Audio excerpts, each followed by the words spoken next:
স্নেহের ক্লাস 7-এর ছাত্রছাত্রী বন্ধুরা, আশা করি তোমরা সবাই ভালো আছো। আজ আমরা যে বিষয়টি নিয়ে আলোচনা করব ক্লাস 7-এর থার্ড সেমিস্টার অর্থাৎ ফাইনাল পরীক্ষার ভূগোলের কোশ্চেন পেপার নিয়ে। দেখো সরাসরি স্ক্রিনে তোমরা ক্লাস 7-এর থার্ড সেমিস্টার অর্থাৎ ফাইনাল পরীক্ষার ভূগোলের একটি নমুনা প্রশ্নপত্র দেখতে পাচ্ছ। ফুল মার্কস তোমাদের রয়েছে 70 আর সময় তোমাদের রয়েছে 2 ঘন্টা 30 মিনিট।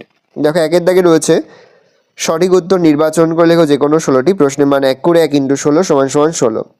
প্রথম, পৃথিবীর কক্ষপথটি হলো বৃত্তাকার, উপবৃত্তাকার, রৈখিক না চৌকাকার। উত্তর হবে উপবৃত্তাকার। ভারতের প্রমাণ দ্রাঘিমা রেখাটির মান হলো 82 ডিগ্রি 30 মিনিট পূর্ব, 82 ডিগ্রি 30 মিনিট পশ্চিম, 88 ডিগ্রি 30 মিনিট পূর্ব, 180 ডিগ্রি পূর্ব। উত্তর হবে 82 ডিগ্রি 30 মিনিট পূর্ব। পারদঘটিত রোগটির নাম কলেরা, মিনামাটা, ব্ল্যাকফুট, ইটাই। মিনামাটা। অবিয়োজিত একটি পথ হলো কাগজ, কাপড়, শাকসবজি, প্লাস্টিক। পৃথিবীর আবর্তন বেগ সর্বাধিক হয় মেরুবিন্দুতে, নিরক্ষরেখায়, ক্রান্তীয় অঞ্চলে, মেরুবৃত্তীয় অঞ্চলে, নিরক্ষীয় অঞ্চলে। বায়ু শীতল হলে বায়ুচাপ কমে, বাড়ে, ওঠানামা করে, একই থাকে, বাড়ে। উচ্চ প্রবাহে নদীর কাজ বহন, সঞ্চয়, ক্ষয় সবকটি। ক্ষয়। রুড় অঞ্চলের প্রধান খনিজ সম্পদ কয়লা, চুনাপাথর, খনিজ তেল, ফায়ার ক্লে, কয়লা। জনঘনত্ব সর্বাধিক হয় পার্বত্য, মালভূমি, সমভূমি অঞ্চলে। ইউরোপের রুটিং ছুরি বলা হয় প্যারিসকে, লন্ডনকে, নরওয়েকে, ইউক্রেনকে। হাজার হ্রদের দেশ হলো Netherland, Poland, Holland, Finland. Alps পর্বত অঞ্চল থেকে সৃষ্ট নদী হলো নিপার, রাইন, পো, ডন। রাইন। প্রদত্ত কোন মাটি দূষণের সঙ্গে যুক্ত বা প্রদত্ত কোনটি মাটি দূষণে যুক্ত? উত্তর সবকটি। শিল্পায়ন, নগরায়ন, আধুনিক কৃষিকাজও। পৃথিবীর বৃহত্তম বনভূমির নাম হচ্ছে সেলভা। ইউক্রেনের চেরনোবিল বিপর্যয় ঘটে 1986 খ্রিস্টাব্দে। চন্দ্রমাস হয় 28 দিনে, 29 দিনে, 30 দিনে, 31 দিনে, 29 দিনে। ইউরোপের সর্বশৃঙ্গ হল কুক, মাবলা, এসেন, এলবুজ। ইউরোপের দীর্ঘতম নদী পো, ভলগা, সিন, রাইন, ভলগা। রুর শিল্পাঞ্চল গড়ে উঠেছে যে খনিজগুলি কেন্দ্র করে তা হলো লোহা, তামা, কয়লা, খনিজ তেল, কয়লা। 2 থেকে শূন্যস্থান পূরণ করা যে কোনো 5টি মূলরেখার মান ড্যাশ। উত্তর হবে 0 ডিগ্রি। কথার অর্থ সমান ড্যাশ। উত্তর হবে দিন ও রাত্রি। সমুদ্রপৃষ্ঠের বায়ুচাপের পরিমাণ 76 সেমি। ড্যাশকে হাজার হ্রদের দেশ বলা হয় ফিনল্যান্ডকে। নদীর তীব্র আঁকাবাঁকা পথ ড্যাশ নামে পরিচিত, মিয়েন্ডার। পৃথিবী ও সূর্যের মধ্যে যখন দূরত্ব সব থেকে বেশি থাকে সেই অবস্থাকে বলা হয় অপসর। তিব্বত মালভূমি ড্যাশ মালভূমি পর্বত বেষ্টিত। ঘোড়ার খুরের মতো দেখতে নদীর বাঁকের অংশকে ড্যাশ বলে? অশ্বক্ষুরাকৃতি হ্রদ। 3 থেকে রয়েছে এক কথায় উত্তর দাও যে কোনো 5টি। ভি আকৃতি নদী উপত্যকা কী নামে পরিচিত? গিরিখাত। জলপাই গাছ ইউরোপের কোন জলবায়ু অঞ্চলে দেখা যায়? ভূমধ্যসাগরীয়। লন্ডনাবিকা কোন নদীর ধারে অবস্থিত? টেমস নদী। কোন মাটির জলধারণ ক্ষমতা সবচেয়ে বেশি? এঁটেল। কোন শিলা সহজে ক্ষয় হয়? পাললিক শিলা। ইউরোপ ও আফ্রিকাকে পৃথক করেছে কোন সাগর? ভূমধ্যসাগর। গঙ্গা নদীর উৎপত্তিস্থল কোথায়? উত্তরাখণ্ডের গঙ্গোত্রী হিমালয়ের পাদদেশে অবস্থিত গোমুখ গুহা থেকে। পোল্ডার ভূমি কোন কোন দেশে লক্ষ্য করা যায়? নেদারল্যান্ড ও হল্যান্ড। বাম সমেশনের আনসার হলো আগ্নেয় পর্বত, জ্বালামুখ। পোল্ডার ভূমি হবে জুইডাস জি। বৃক্ষছেদন হবে মৃত্তিকা ক্ষয়। নদীর আঁকাবাঁকা পথ হবে মিয়েন্ডার। তারপরে দেখো রয়েছে 5 থেকে অনধিক 10টি শব্দে উত্তর দাও যে কোনো 4টি। ইউটিফিকেশন কাকে বলে? সাবান, ডিটারজেন্ট, ফসফেট, বদ্ধপুকুর, জলাশয়ে জলে মিশলে প্রচুর পরিমাণে শৈবাল, আগাছা, কচুরিপানা বেড়ে যায়। এর ফলে জলে দ্রবীভূত অক্সিজেনের পরিমাণ কমে গিয়ে এটা মাছ হবে, মাছ ও জলীয় প্রাণী মারা যায়। একে ইউটিফিকেশন বলে। পোল্ডার ভূমি কি? ডাচ শব্দ পোল্ডারের অর্থ হলো বাঁধ দিয়ে ঘেরা জলপ্রবাহ। ব্যবস্থাপনার কৃত্রিম ব্যবস্থাযুক্ত নিম্নভূমি। নেদারল্যান্ডের সমুদ্রগর্ভ থেকে উদ্ধার করা কৃষিকাজের জন্য ব্যবহৃত জমি হলো পোল্ডার ভূমি। এগুলি বাঁধ দ্বারা ঘেরা থাকে। উন্নত ব্যবস্থাপনায় এখানে চাষবাস করা হয়। উদাহরণ উইডারডাস পোল্ডার, উইডেমিং পোল্ডার। জুইডাস জি প্রকল্প বলতে কী বোঝো? নেদারল্যান্ডের জনসংখ্যার অনুপাতে কৃষিজমি অনেক কম, সেজন্য ডাচরা সমুদ্রগর্ভ ভরাট করে কৃষিজমি ও অর্থনৈতিক কর্মক্ষেত্র বৃদ্ধি করেছে। পোল্ডার ভূমির সৃষ্টির সবচেয়ে বড় প্রকল্পটি হলো জুইডাস জি। জুইডাস জি একটি উপসাগর। নেদারল্যান্ডের এই উপসাগরে উত্তর দিককে জুইডার এবং দক্ষিণ দিকে জি বলা হয়। 1932 খ্রিস্টাব্দে জুইডাস জি উপসাগর এবং উত্তর সাগরের সংযোগস্থলে দীর্ঘ 30 কিমি বাঁধ নির্মাণ করে নর্থ হল্যান্ড ও ফ্রিজল্যান্ড প্রদেশকে যুক্ত করা হয়েছে। এই বাঁধের দক্ষিণে ইসেলমির বা ইসেল হ্রদ সৃষ্টি হয়েছে। এই ইসেল হ্রদের জল সমুদ্রে অপসারিত করে 6টি পোল্ডার ভূমি পুনরুদ্ধার করে চাষের উপযোগী করা হয়েছে। দ্রাঘিমারেখার প্রধান বৈশিষ্ট্য লেখো। 1. প্রতিটি দ্রাঘিমারেখা অর্ধবৃত্ত। 2. দ্রাঘিমারেখাগুলি পরস্পর সমান্তরাল নয়। সমস্ত দ্রাঘিমারেখার দৈর্ঘ্য সমান। প্রতিটি দ্রাঘিমারেখার কোণের সমষ্টি 180 ডিগ্রি। প্রত্যেকটি দ্রাঘিমারেখা প্রতিটি অক্ষরেখাকে সমকোণে ছেদ করে। 6. একটি দ্রাঘিমারেখার ওপর অবস্থিত সব স্থানে দ্রাঘিমা 1 হয়।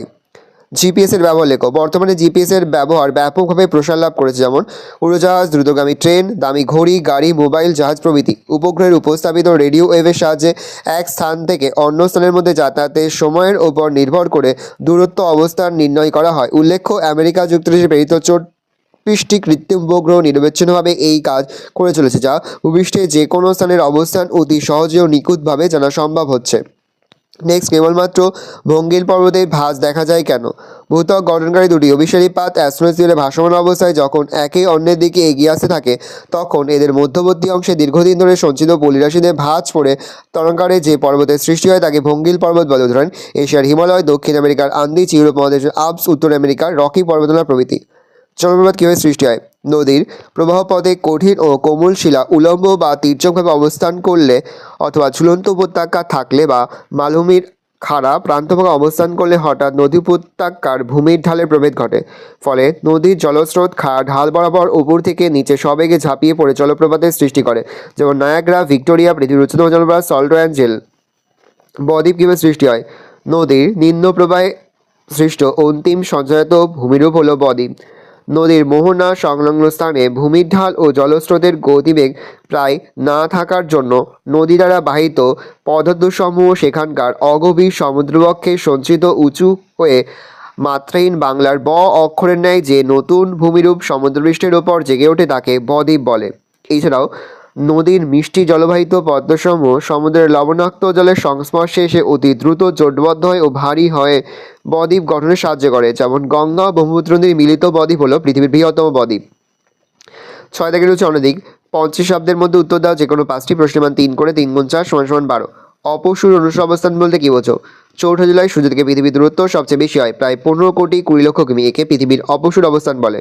অনুসূর 3রা জানুয়ারি সূর্য থেকে পৃথিবীর দূরত্ব সবচেয়ে কম হয়, প্রায় 14,70,00,000 কিমিকে পৃথিবীর অনুসূর অবস্থান বলা হয়। স্তূপ পর্বত সৃষ্টির কারণ ব্যাখ্যা করো। ভূ আলোড়নে সৃষ্ট ফাটল বা চ্যুতির ফলে ভূপৃষ্ঠের কোনো অংশ কখনো ওপরে উঠে যায়, আবার কখনো নিচে বসে যায়। যখন দুটি ফাটল বা চ্যুতির মধ্যবর্তী অংশ পার্শ্ববর্তী অংশ থেকে ওপরে উঠে পর্বত সৃষ্টি করে তাকে স্তূপ পর্বত বলে। আবার অনেক ক্ষেত্রে দুটি ফাটল বা চ্যুতির মধ্যবর্তী অংশ বসে যায় এবং পার্শ্ববর্তী দুই অংশ ওপরে উঠেও স্তূপ পর্বত সৃষ্টি করে, যেমন ভারতের সাতপুরা পর্বত, ফ্রান্সের বৌদ্ধ, জার্মানির ব্ল্যাক ফরেস্ট প্রভৃতি। অক্ষরেখার বৈশিষ্ট্যগুলি লেখো।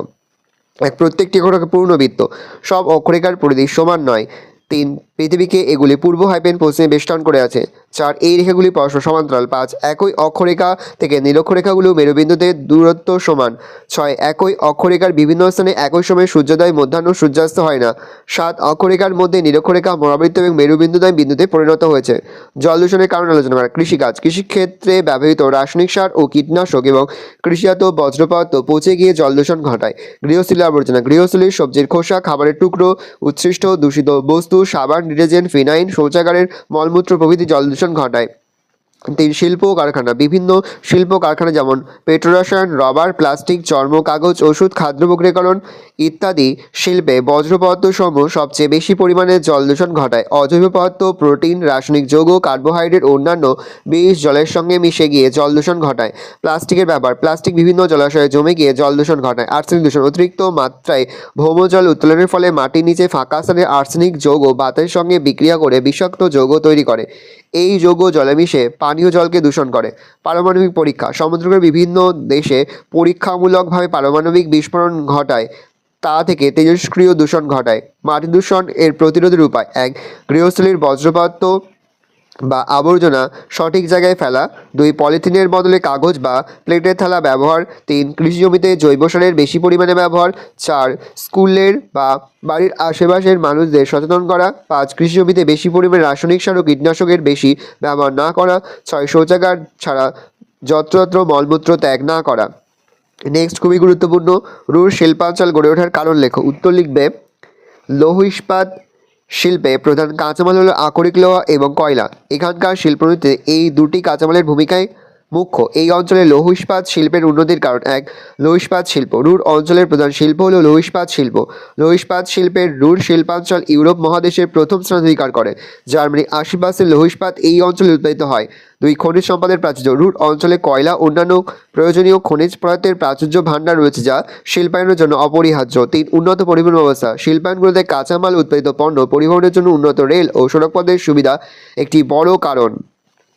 4 বাজারের সান্নিধ্য ও মূলধন, কাছাকাছি বড় বাজার এবং প্রয়োজনীয় মূলধনের সহজলভ্যতা শিল্পায়ন স্থাপনের জন্য অনুকূল পরিবেশ তৈরি করে। 5 কর্মী সহজলভ্যতা ও প্রশিক্ষিত জনশক্তি, শিল্প কারখানায় প্রয়োজনীয় শ্রমিকের সহজলভ্যতা ও তাদের উপযুক্ত প্রশিক্ষণ শিল্পাঞ্চল গড়ে ওঠার জন্য অত্যন্ত গুরুত্বপূর্ণ। পোল্ডার ভূমি কীভাবে সৃষ্টি হয়? উত্তর লিখবে। প্রথমে অগভীর জলাভূমি বা সাগরের কিছু অংশ চারিদিকে মাটি বা কংক্রিটের বাঁধ দিয়ে ঘিরে ফেলা হয়। এই বাঁধের ভিতরে জল নিকাশি চক্র খাল থাকে। এরপর এই ঘেরা জলাভূমি পাম্পের সাহায্যে কাদা জলে ভরাট করা হয়। জলাভূমির তলদেশে পলি থিতিয়ে যাওয়ার পর ওপরের জল পাম্পের সাহায্যে খাল দিয়ে সমুদ্রে ফেলে দেওয়া হয়। তারপর পলি শুকিয়ে গেলে ওই জমিকে বেশ কয়েক বছর ফেলে রাখা হয় লবণমুক্ত করার জন্য। অবশেষে জমিকে কৃষিকার্যে উপযুক্ত করে তোলার জন্য সেখানে বেশ কয়েক বছর বিভিন্ন পশুখাদ্যের হে ক্লোভার চাষ ও পশুপালন করা হয়। পরে জমি কৃষির উপযুক্ত হলে বিট, ওট, সূর্যমুখী, টিউলিপ প্রভৃতি শস্য ও ফুলের চাষ হয়। সাইন রয়েছে 8 থেকে 10টি বাক্যে উত্তর দাও যে কোনো 3টি। প্রশ্নের মান 5 করে, 5 গুণ 3 = 15। প্রথম খুবই গুরুত্বপূর্ণ, ঋতু পরিবর্তন কিভাবে হয় তা চিত্র সহ বর্ণনা করো। দেখে নাও। 1 দিয়ে পয়েন্ট করো, পৃথিবীর পরিক্রমণ গতি। 2 পৃথিবীর গোলাকার আকৃতি। 3 উপবৃত্তাকার কক্ষপথ। 4 পৃথিবীর মেরুরেখার 66.5 কোণে হেলে অবস্থান। নেক্সট অন্যান্য কারণ, আর এই ছবিটা তোমাদের আঁকতে হবে। দেখে নাও। নেক্সট মানব জীবনে পর্বতের প্রভাব বর্ণনা করো। 1 জলবায়ুর উপর প্রভাব। 2 নদ নদীর উৎস। 3 বনজ সম্পদের প্রাচুর্য। 4 পশুচারণ ক্ষেত্র। 5 ধাপ চাষ। 6 শিল্প। 7 পর্যটন শিল্প। 8 জলবিদ্যুতের যোগান। 9 বহিঃশত্রুর আক্রমণ রোধ। নেক্সট লন্ডন অববাহিকার প্রাকৃতিক পরিবেশ সম্পর্কে যা জানো লেখো। দেখে নাও।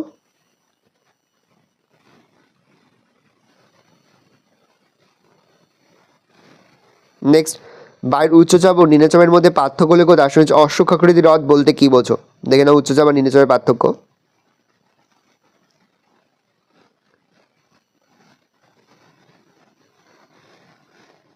নেক্সট ইউরোপ মহাদেশের সমৃদ্ধির কারণগুলি বর্ণনা করো। ভেরি ভেরি ইম্পর্টেন্ট কোশ্চেন, অবশ্যই কিন্তু খাতে নোট ডাউন করে মুখস্থ করে ফেলবে।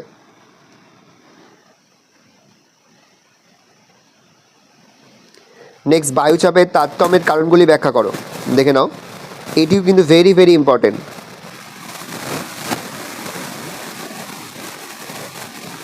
নেক্সট আরের দাগে প্রদত্ত রেখা মানচিত্রে লিখিত বিষয়গুলি উপযুক্ত প্রতীক চিহ্ন বসাও। প্রশ্নের মান 1 করে 1 × 5 = 5। আটলান্টিক মহাসাগর, রাইন নদী, কৃষ্ণসাগর, ভূমধ্যসাগর, আল্পস পর্বতমালা। দেখে নাও ম্যাপ পয়েন্টিংটা। তোমরা অবশ্যই কিন্তু ইউরোপের ম্যাপ কিনে তোমরা কিন্তু ম্যাপ পয়েন্টিংগুলো ভালো করে প্র্যাকটিস করবে। ভালো করে দেখে নাও, এই রয়েছে টোটাল তোমাদের থার্ড সামারি অর্থাৎ ফাইনাল পরীক্ষার ক্লাস 7-এর ভূগোলের কোশ্চেন পেপার। এই প্রশ্নপত্রের পিডিএফ ফাইলটা কিন্তু আমার যে ফেসবুক পেজ রয়েছে এডুকেশন ফ্যামিলি, সেখানে তোমরা কিন্তু পেয়ে যাবে। তোমরা কিন্তু সেখান থেকে সংগ্রহ করে নেবে। আশা করি ভিডিওটা ভালো লেগেছে। ভিডিওটা ভালো লাগলে ভিডিওকে লাইক করে দিলে মাত্র নতুন হাত লাল কালার সাবস্ক্রাইব প্রেস করে পাশে বেল আইকন প্রেস করার জন্য নতুন কোনো ভিডিও আপলোড করি সবার ফার্স্ট নিউজ তোমরা পেয়ে যাও। আর এই ভিডিওটি তোমার বন্ধু বান্ধবী আত্মীয়স্বজন সবার মধ্যে কিন্তু অনেক শেয়ার করে যাচ্ছ। সপ্তম শ্রেণীতে পড়ছে, আমরা কিন্তু ইতিমধ্যেই সপ্তম শ্রেণীর প্রতি বিষয়ের সিলেবাস, প্রশ্ন এবং নমুনা প্রশ্নপত্র কিন্তু আপলোড করে দিয়েছি। তোমরা এখনও পর্যন্ত সেই ভিডিওগুলো না দেখে থাকো, ভিডিওগুলো কিন্তু তাড়াতাড়ি দেখে। তোমাদের সকলকে জানাই আগাম পরীক্ষার অনেক শুভেচ্ছা এবং অভিনন্দন। আশা করি সকলের পরীক্ষায় খুব ভালো হবে। ভালো করে দেখে নাও।